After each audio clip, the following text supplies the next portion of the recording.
Well, good morning, everybody, and welcome back to the booth. I hope you have had a great week and everybody is doing well.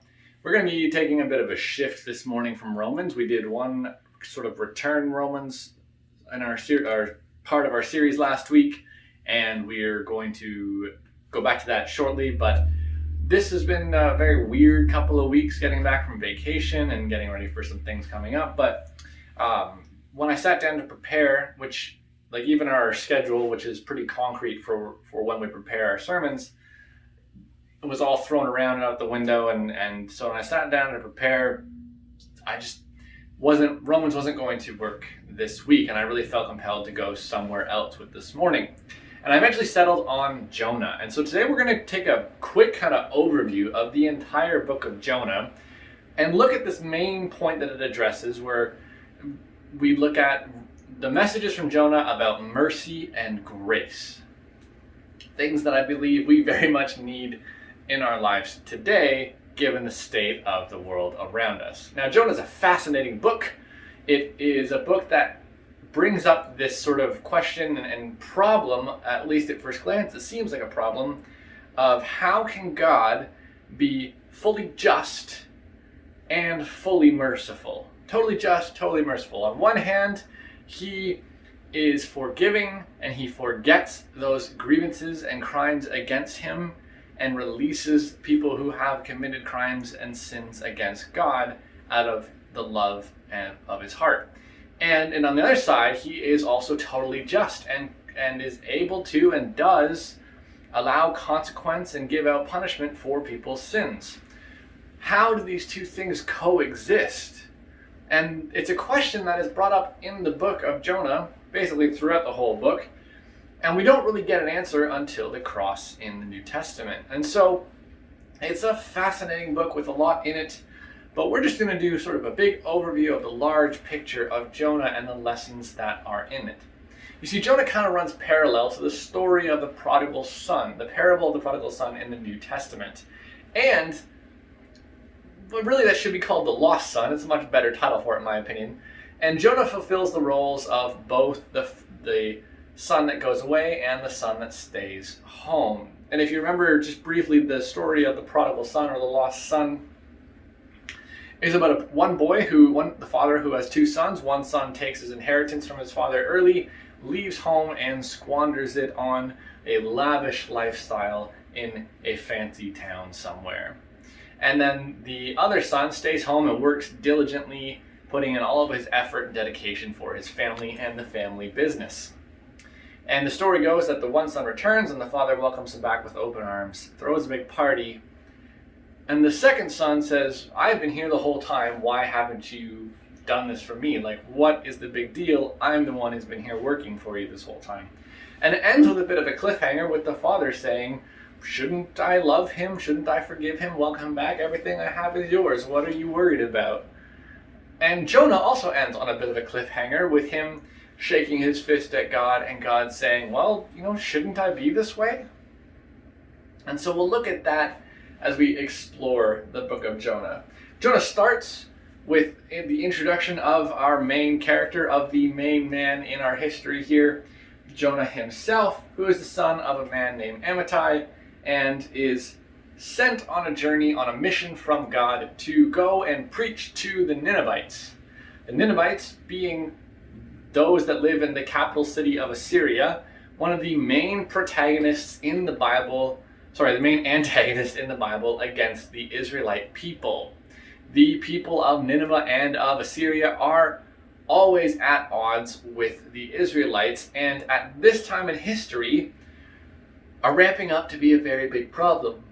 You see, this story takes place right around 760 BC by most accounts, which, if you look at the history of Israel, is only about 40 years before the northern kingdom of Israel is taken by Assyria and conquered. And it is during the time of Uzziah. It is during a tumultuous time in the kingdoms, and is right around the time of Jeremiah and Isaiah. They're shortly after this period, and over the next 200 years, many prophets come and go, and eventually Israel, both the northern and southern kingdoms, are conquered and we see the fall of Jerusalem as well. Jonah itself takes place around the same time as the prophet Amos. And so a lot of people are debating who wrote this book. And the author of this book is pretty harsh to Jonah. He is often compared to the different people he interacts with, most of who, if not all of who in this book, are pagans. And often, well, no, always, they come out better in the story than he did.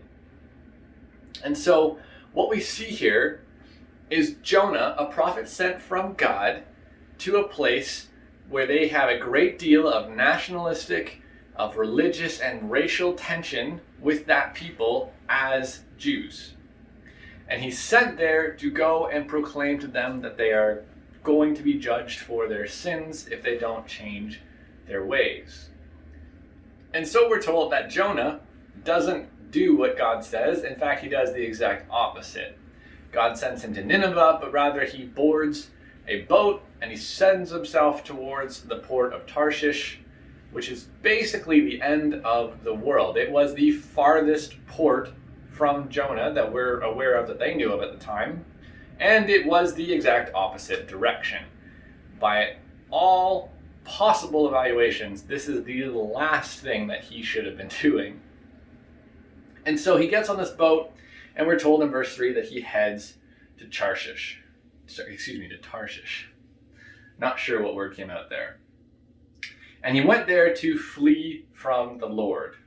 Well, while he's on this boat and while he's sailing towards Tarshish, it says in verse 4 that a great wind came on the sea that God had sent, and that a violent storm arose that it threatened the lives of these sailors. These are experienced sailors. This is their profession.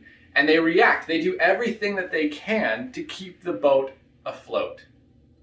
And eventually the captain comes down to Jonah and says, "Wake up. How can you be sleeping? Pray to your God." Like, somebody somewhere has to have a solution to this.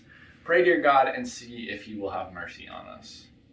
And so Jonah seemingly gets up. It's an interesting thing here. They don't know who Jonah really is. It seems to be that Jonah has paid for passage in some way, and that he has explained that he is fleeing from his Lord. And whether they interpret that as God or Savior or master of the house or whatever, they know roughly what he's doing. They're not super concerned about it right now.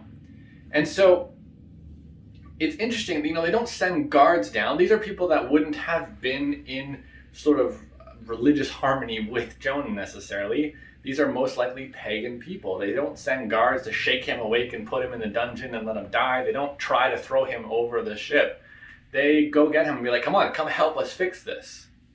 And so after a bit, the storm continues, and it says that they decided to cast lots to see who this storm was coming from, where this was coming from. Now, casting lots can only be described in my head as the sort of basic form of diplomacy in the Bible. It's not a mystic thing. It's just a really common way of figuring out the answer to questions. But really what it is it is a way of determining something by chance. And so often we see this done throughout the Bible. For example, in the book of Leviticus, Aaron has to pick between which goat is going to be the goat that goes to the Lord and which goat is going to be the scapegoat. And he does this by casting lots. That way it's chance which goat goes where. And there wasn't always a sense of mysticism in this, and there are times in the Bible where this is used to help determine, at least to try to understand what God's will is. And in this case, that seems to be what happens. They cast lots, and the lot falls to Jonah. And they say, look, who are you? Where did you come from? What is your purpose? Why is this happening? They inquire deeply into the life of Jonah. And so Jonah says, look, I'm a Hebrew. I worship the Lord God, the creator of the dry land and of the sea. And now they are terrified. And they say, what have you done? And it seems that they begin to understand a bit here. And so they continue to try to fight against this storm. In fact, it says they try to just row back to the last port they were at.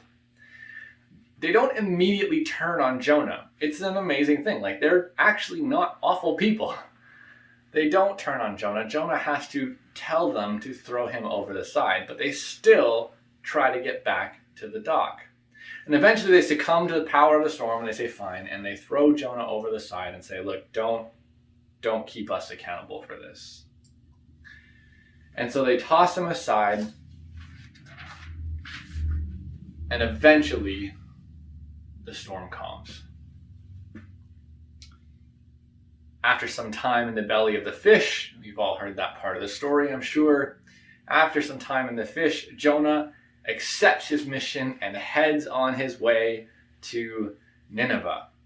It says in Jonah chapter 3 that he gets to Nineveh and he tells the Ninevites in 40 days Nineveh will be overthrown. It's a pretty blunt message. To walk into the belly of the beast, to walk into the capital city of your main enemy and just say, in 40 days, because of you, this city is going down.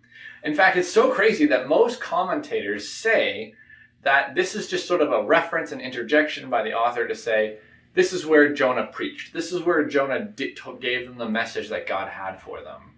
That this is just a sort of snippet, an example of the message that was given to the Ninevites. But I'm not sure that's the case, that there are many other scholars and other great theologians who think that this might actually have been pretty much all Jonah said to them.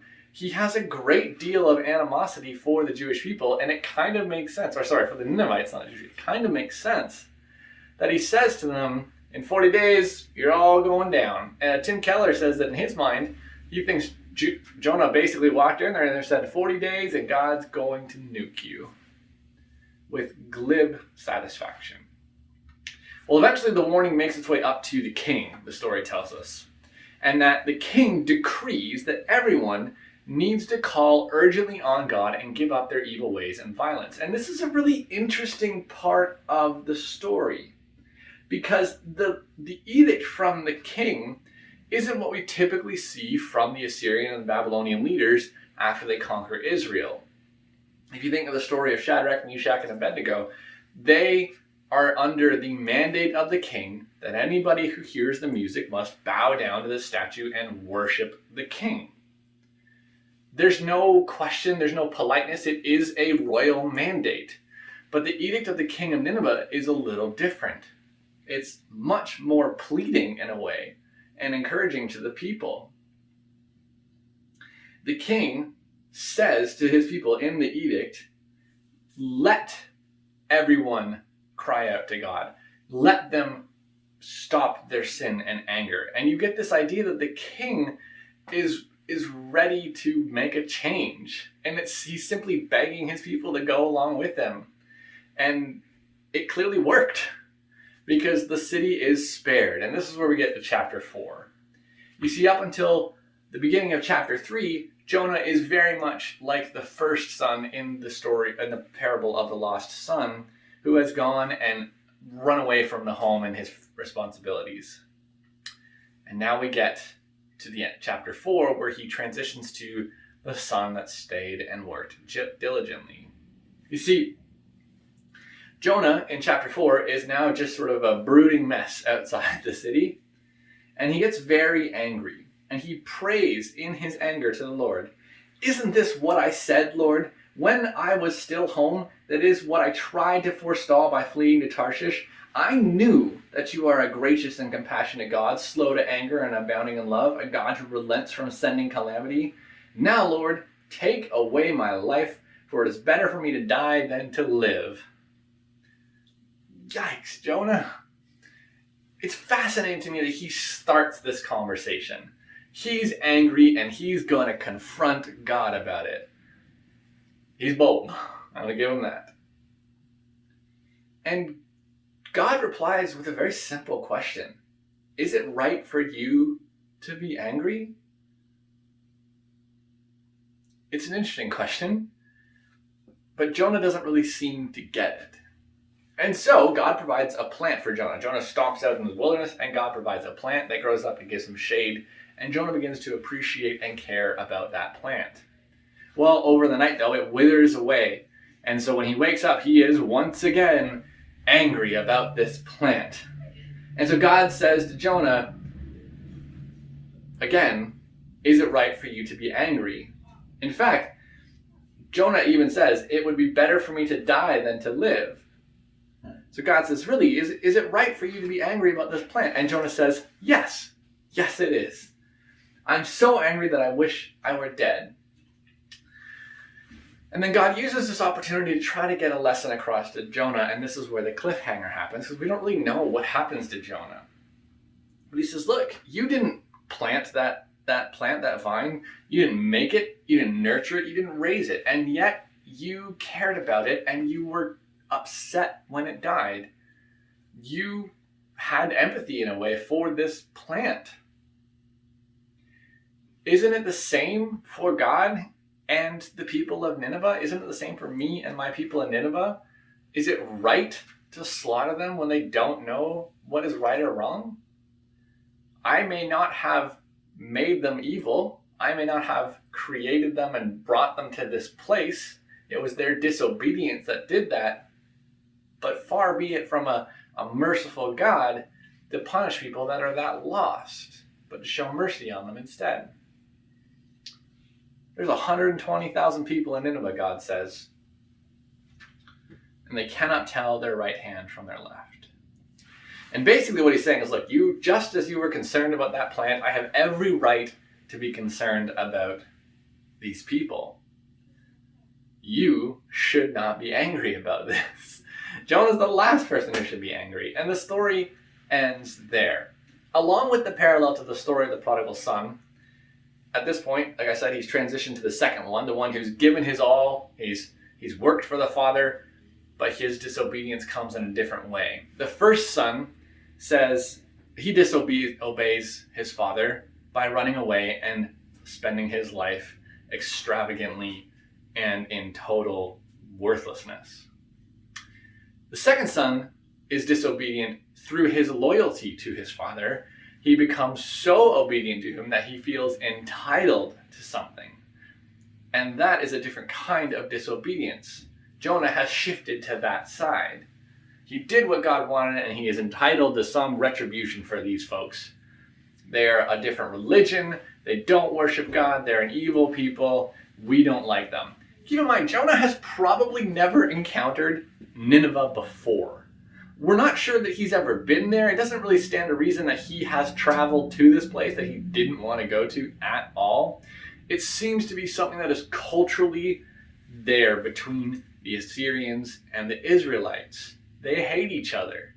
Those are pagans. These worship God. They're a different nationality. They're a different ethnicity, whatever it is.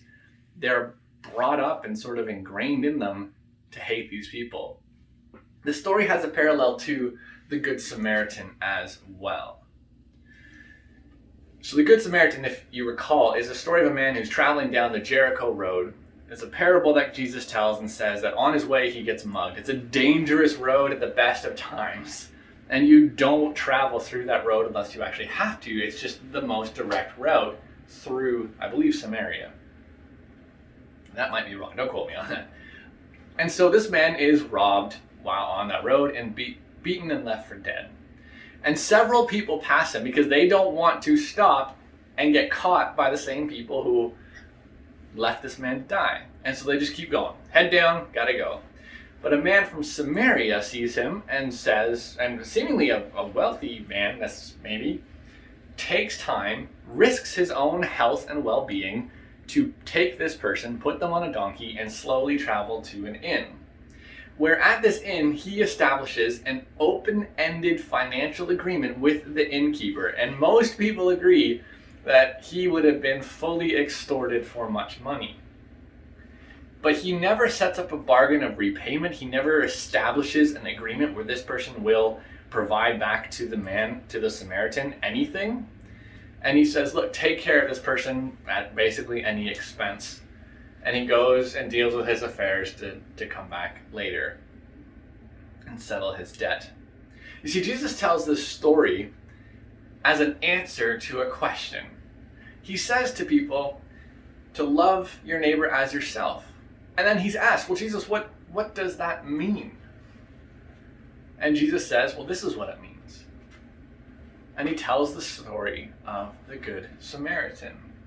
And he uses this behavior as an example for what love is. It's mercy and grace poured out. To love your neighbor as yourself is to give sacrificial, life-risking, practical help, regardless of the fact that the Samaritan was of a different religion, of a different society, of a different culture than the man who was beat up. God has, from the beginning of the New Testament and beyond, taught that the love of God is not restricted to a certain people. Even when he establishes the Israelites as his chosen people, they're his chosen people as a priesthood of believers with a mission to bring God to the world.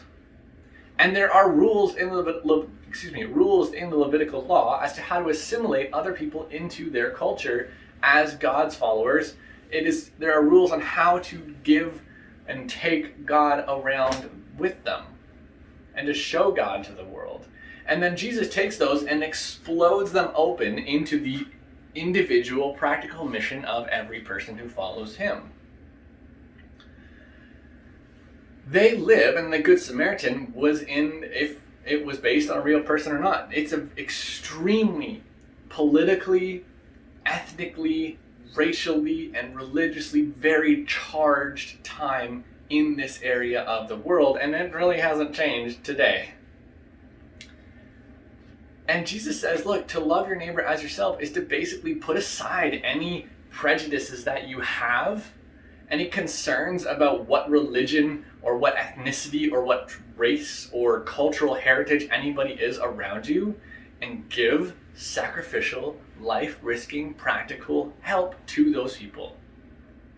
To love your neighbor, and this isn't the only way to show love, it's an example of a way. There are other ways to express love as well. But basically what God's saying is, look, I don't care who they are, what they look like, where they're from, or what they believe. How you treat people should not be different from one person to the next. At the end of the day, if you want to be a God-following Christian, if you consider yourself a follower of Christ who has been saved by his sacrifice, you cannot harbor any racism in your heart. You cannot harbor any religious extremism or religious resentment to other people of other faiths. You have to give sacrificially to those that would sooner pass you dying on the side of the road. Now, I did say if you want to be a good God-following Christian.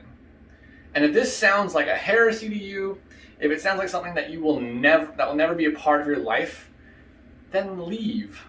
Don't come to church. Click away. You are not going to be able to live up to the regulations, to the requirements, to the lifestyle that Christ has called for us. Because this isn't an option. This is Christ in the world. There's no Western North American version of faith that makes it so that we can make amends to our faith or to our beliefs to allow us to be religiously dominant or entitled, to be racially superior, or to be extreme to any other group.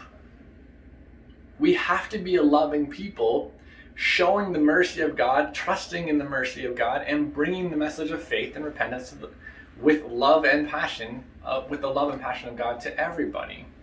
We can't get caught up in conversations or about good intentions, and we just have to do it. We just have to invest in the lives of those around us.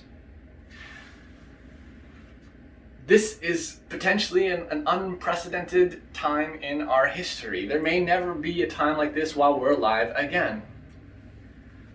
Even just here in our country, we have the same setting as the people in Israel. This is a politically, racially, culturally, ethnically charged time. But it shouldn't be, because we have known this lesson since Jonah and before. And God says he is love, and that Christ is in us, and we are now love itself. We have to be able to express this to anybody in the world. And so my challenge for you is simple, and it's this week. My challenge for you is this week, and it's simple either way.